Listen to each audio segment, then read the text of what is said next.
And he is thorough of walking through kind of this template, this just regular flow of like, here's the setup, here's your goal, here's what a turn looks like, here's like card appendix at the end of like a rule book, like here's a summary of step 1, 2, 3. So that would be, again, get other people looking at it, imitate other people that are doing it well. So, another question? Yeah. Can you kind of walk us through the process of going from idea to prototype to contacting a publisher or going on Kickstarter? Sure. That's changed in the last 5 years a lot. Yeah. And just how you get started in the industry, and if you want to work for a company as well. Sure. That was a wonderful question. Hey, everyone heard that? Multiple questions. Yeah, it's like the mega question, right? so I can tell you a little bit from my personal experience, and then Sen can as well, and then we can kind of share also a few examples of people we've seen. So we're actually part of an organization as well called the Game Artisans of Canada, and so it's a guild, a group of people that have decided to work together to try to make better games. And so we actually have chapters across Canada of designers, but also people that are early in the stages. Maybe they just have an alpha, an idea, this, something they'd like to develop, and they're trying to work on it. And so often, like friends or people that we discover that have that will say, hey, come on out to our house and, let's play it together, let's learn, where it's at and what's that nugget that we should focus on and keep play testing and refining it. So we'll walk through, and actually, so for us, we have artisans, we have journeymen, and so we have journeymen that will go through the whole process of walking a project all the way from idea to hopefully publish, or self-publish, or at least that it's at that state, that it's worthy of publishing. And so, good rules are set, and, it could, literally a box could be handed to someone could figure it out, and it would have a wow factor, it'd be fun. So that is one of the main ways that we, have kind of developed ourselves, is going through this organization, the Game Artisans of Canada.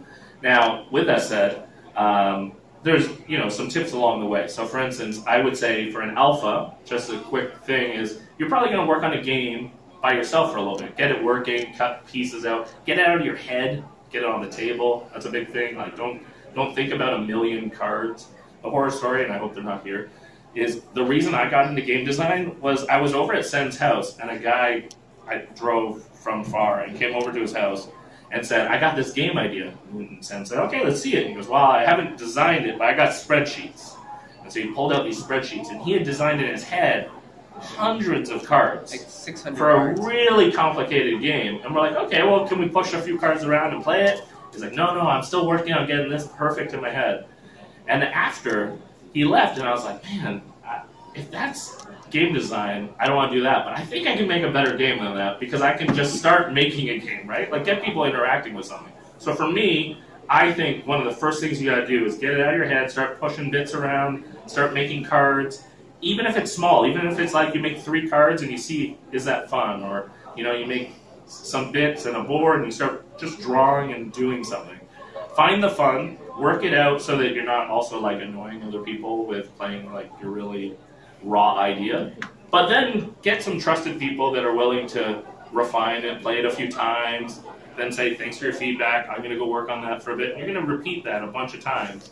But hopefully, it's longer and longer that you're playing that people have a good time before you hit, something you got to work on. And so you're just going to repeat that process, and I'm going to pass it to you to talk from there. So one of the things that Gerald mentioned is what we call the iterative process. The iterative process is when you take an alpha idea and then you just make it a little bit better each time, and you make new iterations of it. So who here plays Magic the Gathering? Anybody? Or was a Magic the Gathering player? Well, each version of Magic that came out, so alpha to beta to unlimited to all those things, those are really just iterations of the same game that they refined and tweaked, and then we eventually bought and paid a lot of money for some of those cards. But the process is such that you need to actually fail as fast as you can.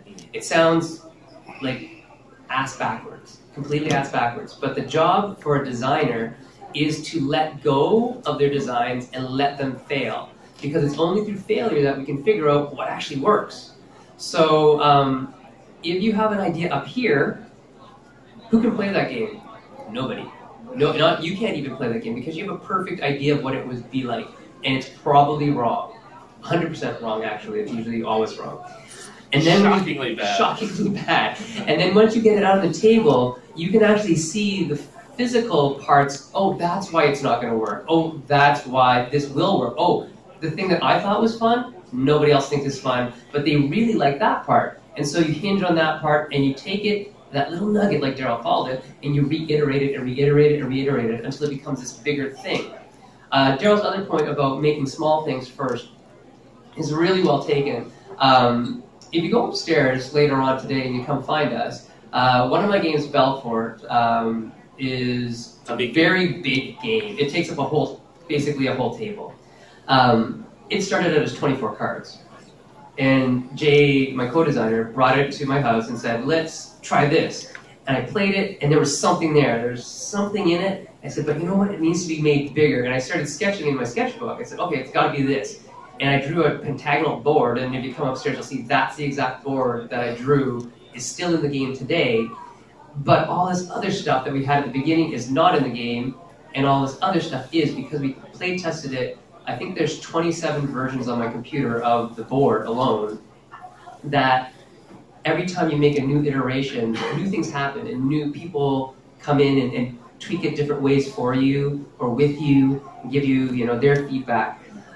So one of the biggest skills you can have as a board game designer, or a game designer, or a designer in general, somebody who's actually doing something not necessarily for the artistic value, which is all for you, but more for the audience and the people who are going to be playing the game, is to listen to feedback.